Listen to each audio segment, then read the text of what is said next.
Hey friends, Ash here with Gents.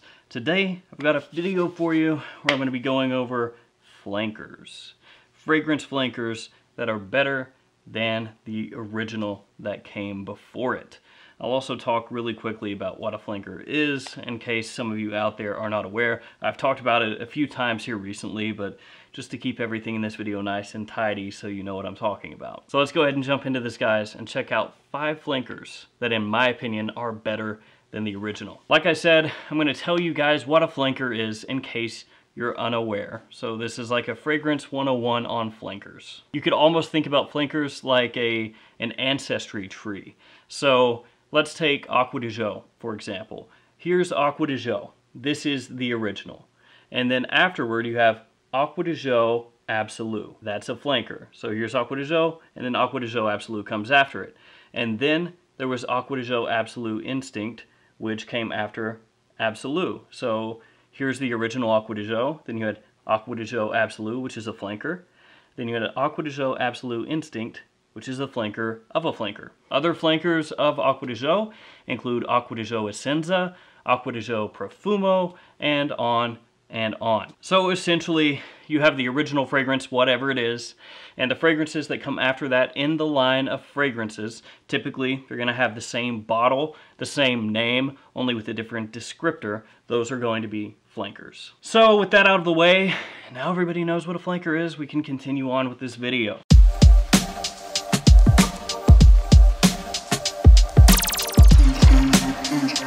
Like I said, these are fragrances that in my opinion, the flanker is better than the original. That doesn't mean that I necessarily love every single fragrance I'm going to talk about here today, and I'll let you know which ones I like more than others. So the first fragrance I'm going to talk about is this one, Paco Rabanne Invictus, in this highly fashionable trophy bottle. So this fragrance was really popular with young guys, still is really popular with young guys, very popular as a clubbing fragrance, a sweet kind of compliment garnering scent. I was never really in love with the Invictus DNA, which has become so popular. There are lots of fragrances out there now that you'll smell them and you'll be able to pick out where they were inspired a little bit by this guy, Invictus. The flanker that I think is better than Paco Rabanne Invictus is this one, Invictus Aqua. This one came out in 2016. This is now discontinued, this bottle style right here, but it was re-released in this bottle style. Now, these fragrances, the 2 Invictus Aquas, do smell slightly different. Most people out there are going to prefer this one, the original. That being said, this one, the re-release that is still on the market, in my opinion, is a better fragrance than the original Invictus. This one has citrus notes of grapefruit and yuzu, along with marine notes, ambergris, and amber wood, which is extremely popular nowadays. Amber wood gets used in so many men's fragrances. I've talked about it a lot this year.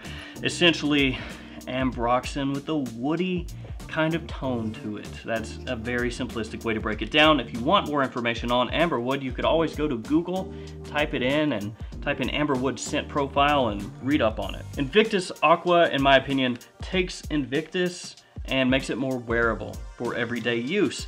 Invictus Aqua is a much better choice for most situations than the original Invictus is. The original Invictus, like I mentioned earlier, sometimes gets pigeonholed into being a night out fragrance, clubbing kind of fragrance. With the added freshness in Invictus Aqua, and with that bubblegum nature dialed back just a little bit, it just works better in more situations. And it actually pulls more compliments for me than Invictus does. So if you're after compliments, Invictus Aqua is better at that too. It's got good performance, good versatility. It is still youthful for certain, though to me, Invictus Aqua is a little bit less youthful than Invictus, I guess. Just overall, a better fragrance. So that's the first one out of these 5, Invictus Aqua, in my opinion, better fragrance than Invictus. Next up, a blue fragrance that shares notes with Paco Rabanne Invictus Aqua, though it's a completely different fragrance. The original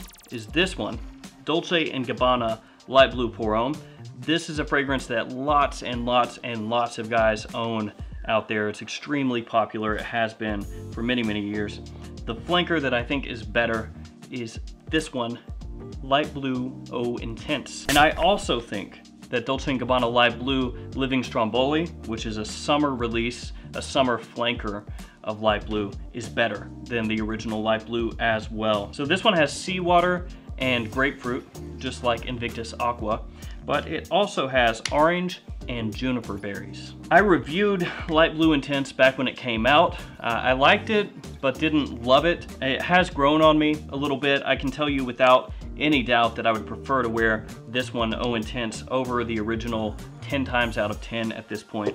Light Blue Pour Homme, the original, while it was, like I said, extremely popular, still is, I think comes across a little bit dated. The Light Blue Eau Intense just basically takes the DNA from this one, modernizes it a bit. It does have a sea salty vibe, this one, Eau Intense. So if you're not really into sea salty aquatics, then it may not be for you. But as long as you don't mind that, I think this is just superior in every single facet. And I wonder to an extent if the ongoing popularity of Light Blue is because it's sold at TJ Maxx's and Ross's all across America. I see them pretty consistently at my local store, so guys can just pick them up there. You know, they see the name Dolce & Gabbana and they just go, oh, well, you know, I've heard of Dolce & Gabbana before, they're expensive.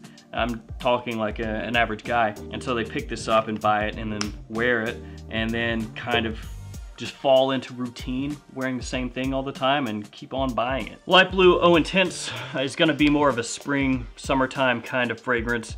It's essentially a bit of an aquatic, not an aquatic in the sense of being extremely clean, because this one again does have that sea salty kind of vibe to it.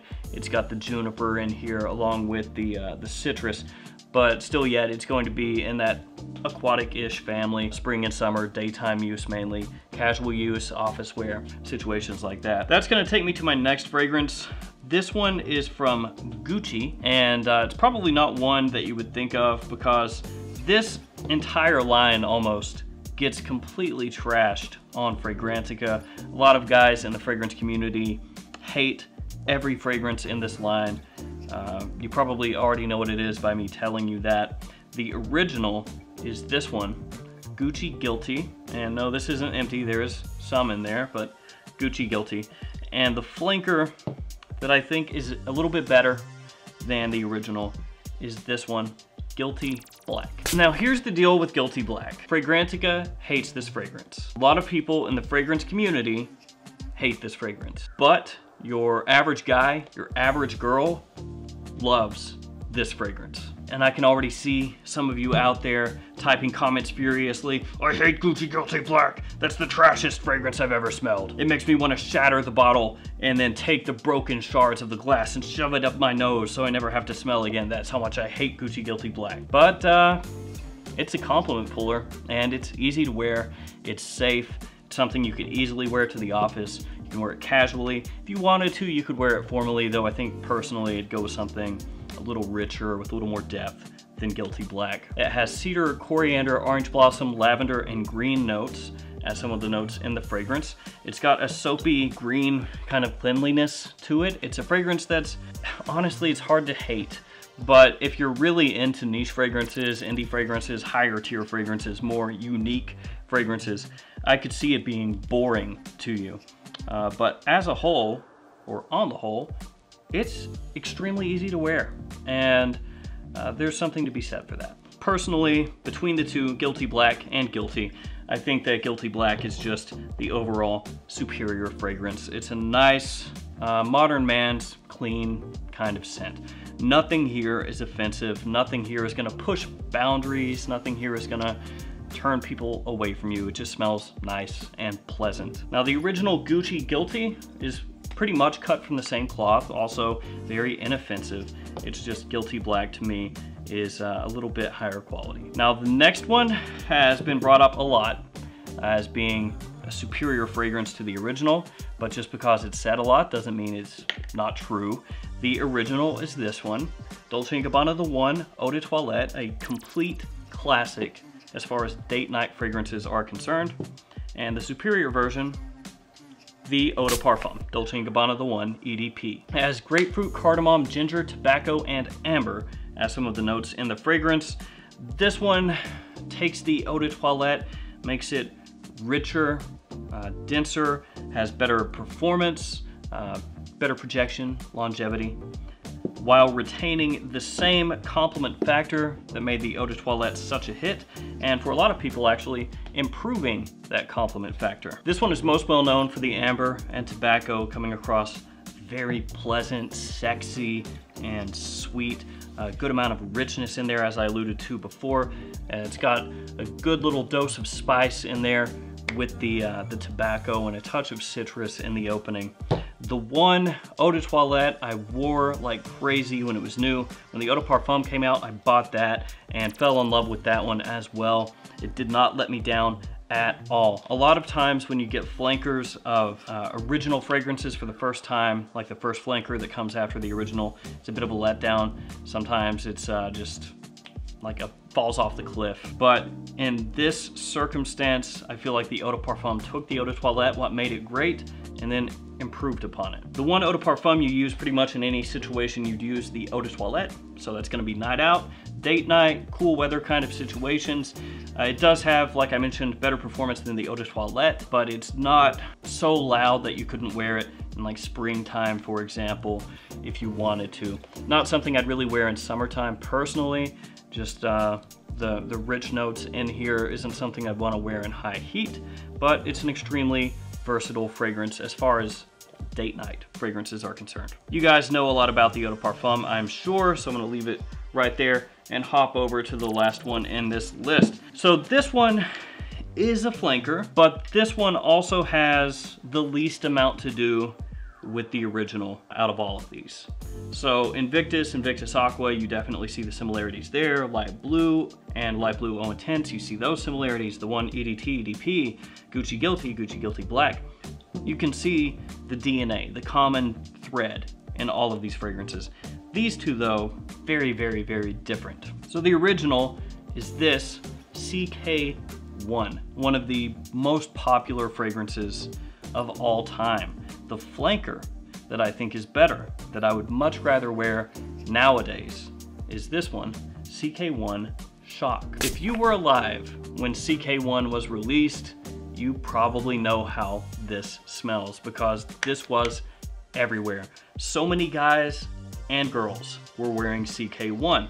I mean, there were guys at my school who would wear this and then their girlfriends would take the bottle and spray it on themselves.